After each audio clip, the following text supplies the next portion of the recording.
Sa tabi ng lumang kalsada ng Barangay San Roque, may isang parisan na hindi na kailangan ng karatula. Kilala ito ng mga tricycle driver, mga construction worker, at mga lasing na galing sa inuman. Ang sabi nila, yung paris ni Mang Tado, lasang-lasa ang sabaw, yung tipong sasabay sadya at masarap. Araw-araw, alas 6 pa lang ng umaga, gising na si Mang Tado, isang dating karpintero. Ngayon, nagtitinda ng pares para may taguyod ang asawa at anak. May maliit siyang kariton sa gilid ng kalsada. May lumang tarpulin na halos kupas na. Pero kahit ganon, hindi nawawalan ng customer. "Pare, dagdagan mo pa ng sabaw," sigaw ng isa. "Yung walang litid ha, Tado," biro pa ng isa. Ngumiti lang si Mang Tado. Pagod man, masaya siya sa tuwing nabubusog ang mga tao.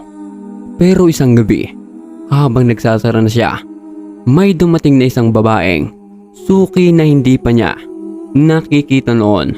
Matanda ito, maputla at may kakaibang ngiti, nakaitim na damit at may dalang supot na tila mabigat. Tahimik siyang umupo sa dulo ng mesa. "Isang pares, yung maraming sabaw." "Aba, may natira pa. Swerte mo. Madalas ubos na to pag ganitong oras." "Mas mabuti yung mas masarap kapag gabi na."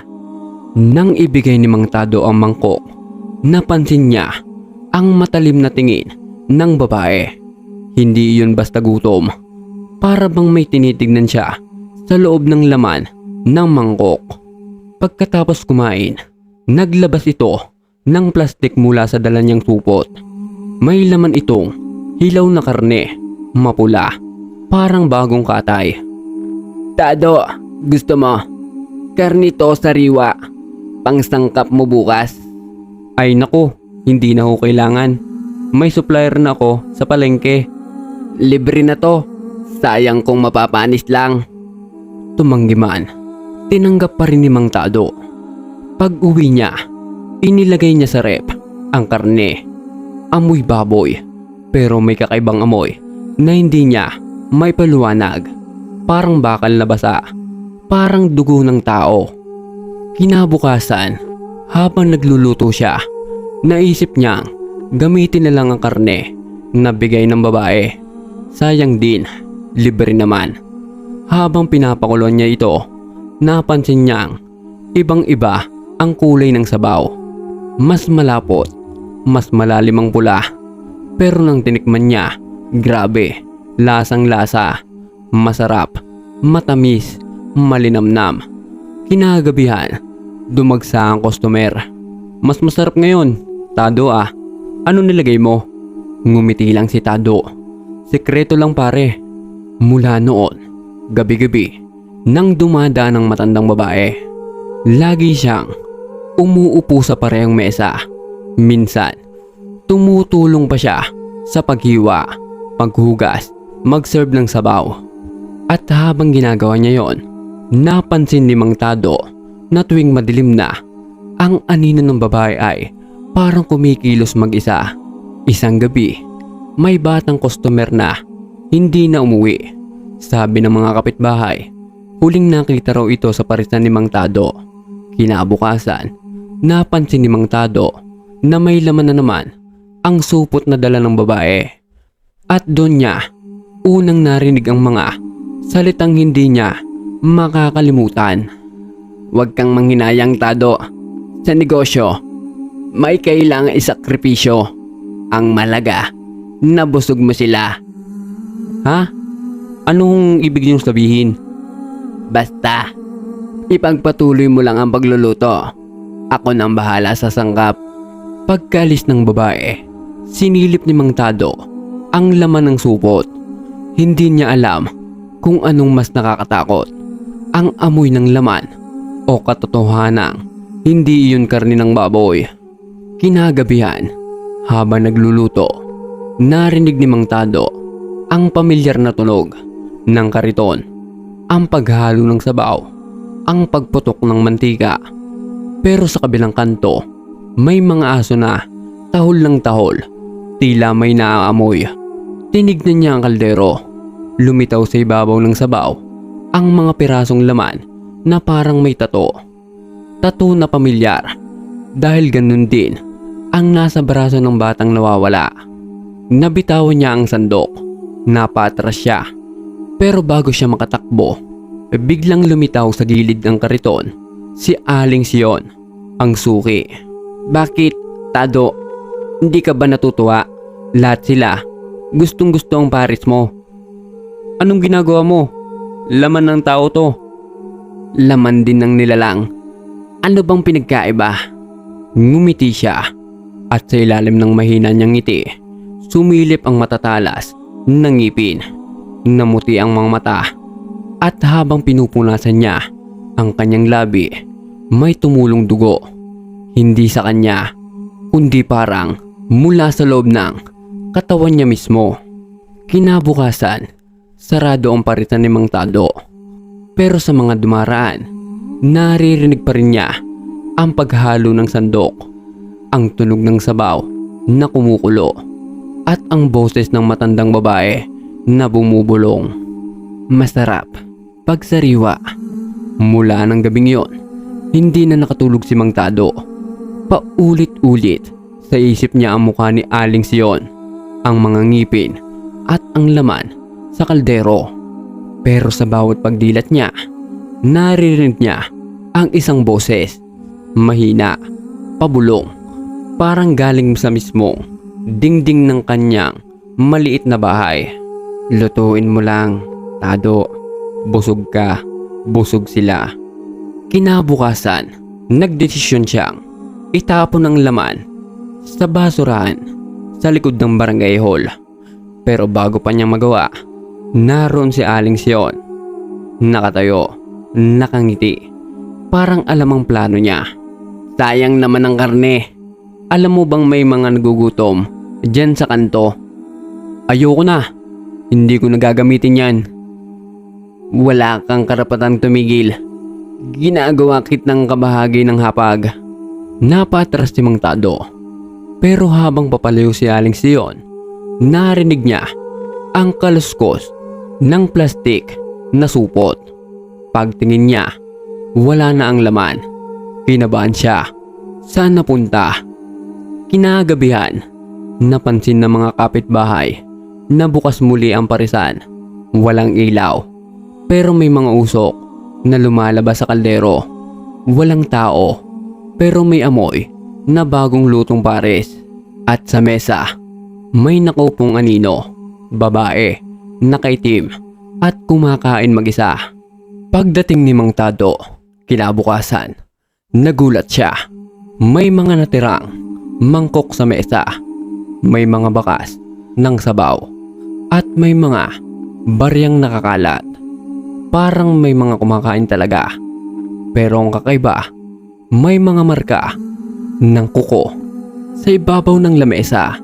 Malalim, parang kalmot ng hayop. Diyos ko, anong pinasok ko? Tinangka niyang isara ang parisan. Pero pagdating ng hapon, dumating ulit si Aling Sion. Ngayon, may dalang malaking paso na parang puno ng dugo. Umalis ka rito. Hindi ko na gusto. Hindi mo pa naiintindihan, Tado. Hindi ako ang pumipilit. Ikaw ang pumili. Nung ginamit mo ang karne ko, tinanggap mo na ako. Umiyak si Mang Tado.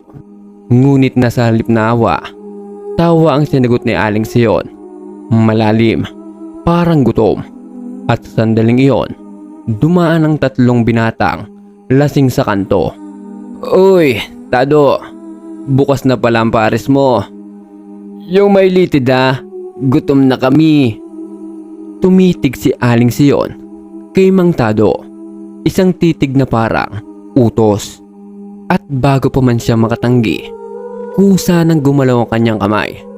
Kinuha ang sandok, sinalok ang sabaw, at inihain sa tatlong lasing. Habang kumakain ng mga ito, napansin ni Tado na ang sabaw ay masyadong mapula. Ang amoy, parang bakal, at usok ng kandila. Pagkatapos kumain, nagbayad ang tatlo.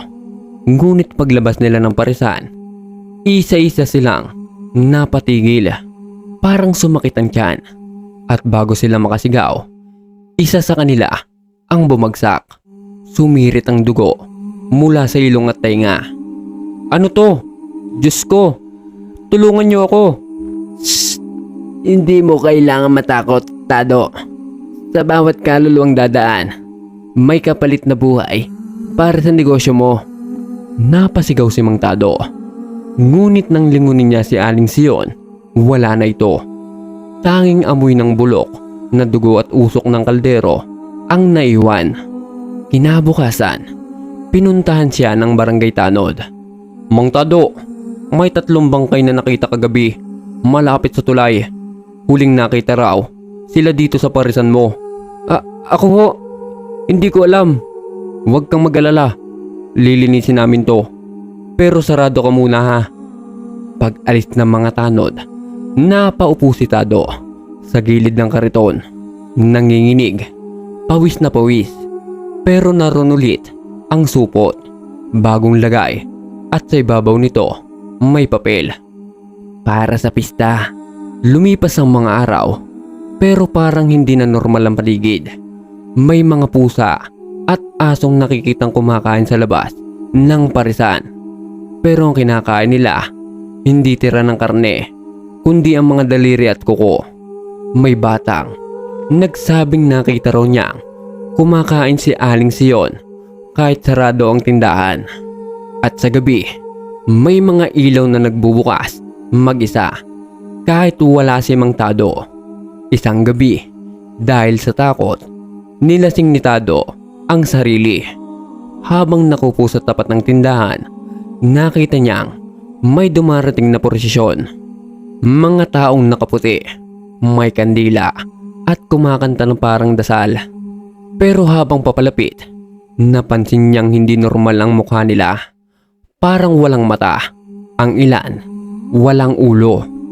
At sa dulo ng prosesyon, naroon si Aling Sion. May hawak na banderitas na gawa sa mga bituka. Malapit na ang pista, Tado. At kailangan na nating maghanda. Marami kang bisita. "Hindi ko na kaya. Tama na." Wala nang atrasan. Natikman na ng buong barangay ang luto mo. May dugong aswang na silang lahat. Biglang humangin. Napatumba ang mga mesa. At mula sa loob ng kaldero, may bumulwak na kulay itim na likido na parang buhay. Gumagalaw ito, gumagapang sa lupa at dumidikit sa mga paa ni Tado. Iyan ang dugo ng kasunduan. Kapag umabot ng pista, lahat na nakakain ng luto mo, sa kanila tayo kakain.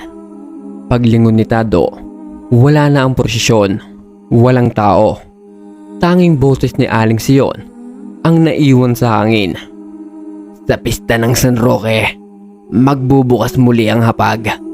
Kinabukasan, nakapaskil na sa barangay ang paanyaya. Pista na ng San Roque. Handaan sa plaza. Libre ang paris ni Mang Tado. Hindi alam ni Tado kung sino ang nagpakalat, pero nakasulat iyon sa pulang tinta, parang dugo. At sa bawat dumaraan, naririnig niya ang iisang bulong na lumalakas kada gabi. Lutuin mo lang, Tado. Busog ka. Busog sila. Lumipas ang ilang araw bago muling lumabas ni Mang Tado. Halos di na siya kumakain. Sa bawat patak ng ulan, naririnig niya ang boses ni Aling Sion sa isip niya. Pabulong, parang dumadaan sa pagitan ng mga patak ng ulan. Malapit na ang pista. Hindi niya alam kung gising pa ba siya o nananaginip. Bawat pagdilat, may aninong nakatayo sa gilid ng kama. May amoy ng nasusunog na karne. At sa sulok ng silid, may lalaking nakapako sa dingding. Pero sa tuwing iilaw, wala naman talaga. Hanggang sa isang gabi, dumating si Mang Cardo, ang dating kasama niya sa karpinterya. Tado, kamusta ka na? Ang dami na nagbabalita tungkol sa pares mo. Yung mga kumakain daw, nagkakasakit. May iba, nawawala. Huwag ka nang pumunta dyan, Cardo. Isara mo na lang ang tindahan. May masama dito. Ano bang sinasabi mo? Tao lang naman si Aling Sion ah. Bago pa makapagsalita si Cardo, naputol ang ilaw. Sabay na sumabog ang amoy ng bulok na dugo. At sa sulok ng tindahan, may kumakaluskos. Pagbukas ng ilaw, wala na si Cardo.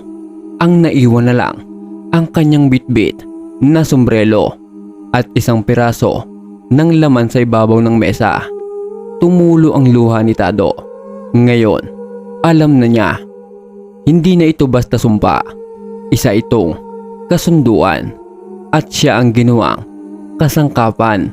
Kinagabihan, sinundan ni Tado si Aling Sion.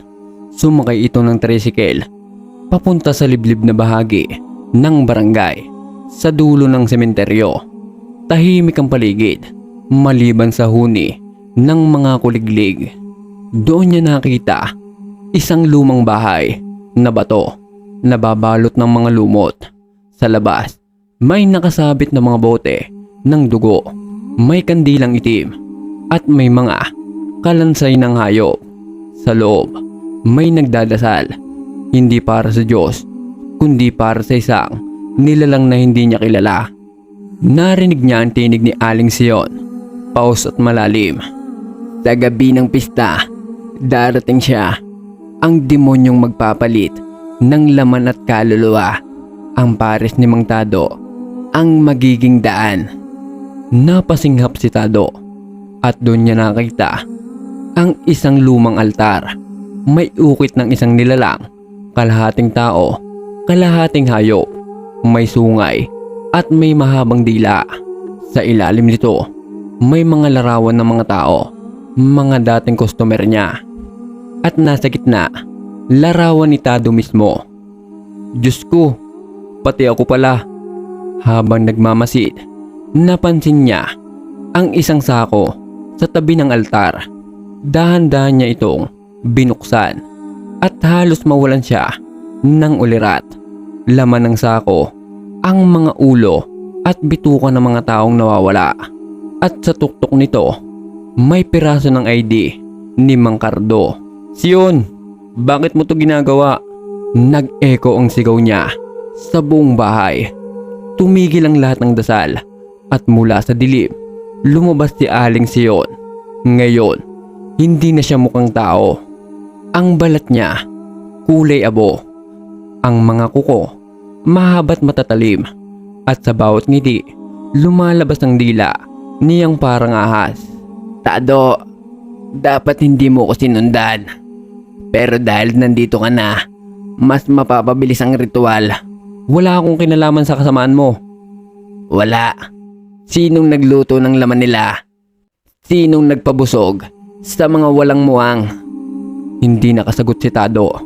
Totoo ang sinabi ni Sion. Sa takot, naging kasabwat na siya. At kahit pa hindi niya alam, tinanggap na niya ang kasalanan. Biglang umuga ang sahig. Mula sa ilalim, may mga kamay na lumabas. Mga kalansay, kumakapit sa mga paa ni Tado. Sumigaw siya habang hinihila pababa. Patawarin mo ko, hindi ko sinasadya. Wala nang awa dito, Tado. Sa pista, bubuksan natin ang pinto ng impyerno.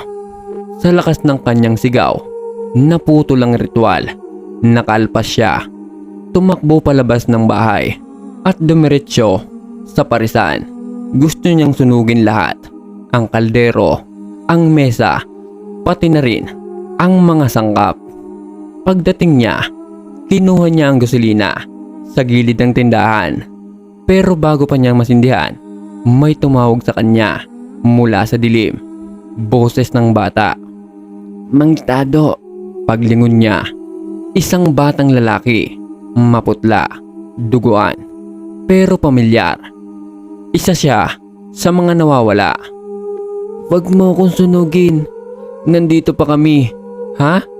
Anong ibig mong sabihin? Ang kaluluwa namin nakalagay sa sabaw. Kapag sinunog mo to, masusunog din kami. Nanginig si Tado. Sa bawat kalderong niluluto niya, may kaluluwang nakakulong. At sa bawat sabaw na inihahain niya, may buhay na inalay. Paano ko kayo maliligtas? Patayin mo siya sa araw ng pista bago buksan ang hapag. At bago siya makasagot, naglaho ang bata. Tanging amoy ng usok at dugo ang naiwan. Mula noon, araw-araw siyang nagbabantay. Hindi na siya natutulog, hindi na rin nagluluto. Pero bawat umaga, nagigising siyang may bagong nilulutong pares sa kaldero. Kahit hindi siya ang nagluto. At sa ibabaw ng bawat mangkok, may pangalan. Pangalan ng mga taong kilala niya sa barangay. Parang nakatadhana na kung sino ang susunod. Lumipas pa ang ilang araw. Isang gabi, bago ang pista, napansin niyang tahimik ang buong lugar. Walang aso, walang tao, walang hangin. Tanging mga banderitas lang ang gumagalaw sa hangin. Sa gitna ng plaza, may malaking tarpulin na nakasulat. Bukas, alas 8 ng gabi, pista ni San Roque, pares, libre. At sa ilalim ng tarpulin, may logo ng kanyang parisan. Ngunit, hindi siya ang nagkabit. Bukas ang hapag. Handa na ang mga bisita. At sa gabing iyon, may bagong laman ng kaldero. Dumating ang gabi ng pista. Mula sa mga kalye ng San Roque, maririnig ang tugtugan, tawanan, at halakhakan ng mga tao. May mga banderitas, ilaw, at mga bata na kumakain ng cotton candy. Ngunit sa gitna ng kasiyahan, si Mang Tado ay nakaupo sa tabi ng kanyang parisan. Nakatingin lang sa kalderong kumukulo na hindi naman niya pinapakuluan. Ang amoy nito masangsang. Hindi amoy ng sabaw, amoy ng nasusunog na dugo. Diyos ko, sana matapos na to. Alas 7:30 na. Unti-unting dumalagsa ang mga tao. Libre daw ang pares, sabi sa mga tarpulin. Kaya kahit sino, pumila. Mga matatanda, bata, pulis, tanod, lahat. Nanginginig si Mang Tado habang nagsasandok ng sabaw. Sa bawat mangkok na binibigay niya, parang may humihigop sa kaluluwa niya. Gusto niyang itigil, pero hindi niya magawa. Parang may pumipigil sa katawan niya. Parang may mga tali sa kanyang kalamnan. At sa gitna ng pila, dumating si Aling Sion. Nakasuot siya ng pulang bestida, duguan ang laylayan. Ang mangkuko niya mahaba at sa ilalim ng isang poste, kita ang makinis niyang balat na parang hindi na laman ng tao. Magandang gabi, Tado. Handa ka na ba sa pagdiriwang? Hindi ako lalaban sa'yo dahil sa takot. Sion, lalaban ako dahil sa kasalanan ko. Ngumiti lang si Sion. Lumapit siya sa kaldero at inilapat ang kanyang kamay. Biglang kumulo ito. Sumirit ang sabaw at sa usok na lumalabas, may mga mukha. Mga mukha ng mga taong nawala. Si Cardo, ang batang lalaki, at daan-daan pang iba. Narinig mo sila, Tado. Sila ang mga sakripisyo. At ngayong pista, bubuksan nila ang daan. Sa ilalim ng mesa, gumalaw ang lupa. Bumuka ito at mula roon ay lumabas ang itim na usok na may mga kamay at mata. Ang mga nakakain ng pares ay isa-isang nagsigawan. Ang ilan, dumudugo ang ilong. Ang iba, nahuhulog na parang walang buhay. Ang sabaw na nasa tiyan nila ay kumikilos. Parang buhay na. Nila lang na gustong lumabas. Wag, pakiusap. Sila ang mga inosente. Walang inosente sa mga lumalapit sa kasakiman. Nagutom sila at ikaw ang nagpabusog sa kanila. Hinawakan ni Sion ang braso ni Tado. Mainit, parang bakal sa apoy. At sa bawat saplos niya, unti-unting nagiging itim ang balat ni Tado. Ngayon, ikaw na ang papalit sa akin. Ikaw na ang bagong tagapagluto ng laman. Ngunit bago pa siya tuluyang lamunin ng dilim, naalala ni Tado ang sinabi ng batang multo. Patayin mo siya sa pista. Bago buksan ang hapag, kumuha siya ng malaking kutsilyo sa ilalim ng mesa. Yung kutsilyong ginagamit niya noon sa paghihiwa ng karne. At nang magtama ang mga mata nila ni Sion, kumilos siya. Para sa lahat ng nilamon mo, sinaksak niya si Aling Sion sa dibdib. Isang sigaw na parang kidlat ang kumawala. Sumabog ang itim na dugo sa hangin at ang mga ilaw sa buong plaza ay sabay-sabay na namatay. Tumigil ang tugtugan, tumigil ang lahat ng tao at sa gitna ng dilim, narinig ni Tado ang isang sigaw. Hindi sa tenga niya, kundi sa kaluluwa niya. Hindi mo ako mapapatay dahil ako ay bahagi mo na. Nagising si Tado. Kinabukasan sa gitna ng plaza, walang tao, walang banderitas, walang kahit anong bakas ng pista. Ang parisan niya, tahimik. Ngunit nang silipin niya ang kaldero, may laman pa rin. Sabaw, mainit. At sa ibabaw, may nakalutang na piraso ng pulang bestida. Lumuhod si Tado. Umiyak. Ngunit sa bawat patak ng luha, naririnig niya ulit ang boses ng mga dating customer. Masarap pa rin, Tado. Isa pa nga, busog kami. Lumipas ang mga buwan. Muling nagbukas ang parisan ni Mang Tado. Tahimik lang. Walang karatula. Pero gabi-gabi, may pila pa rin.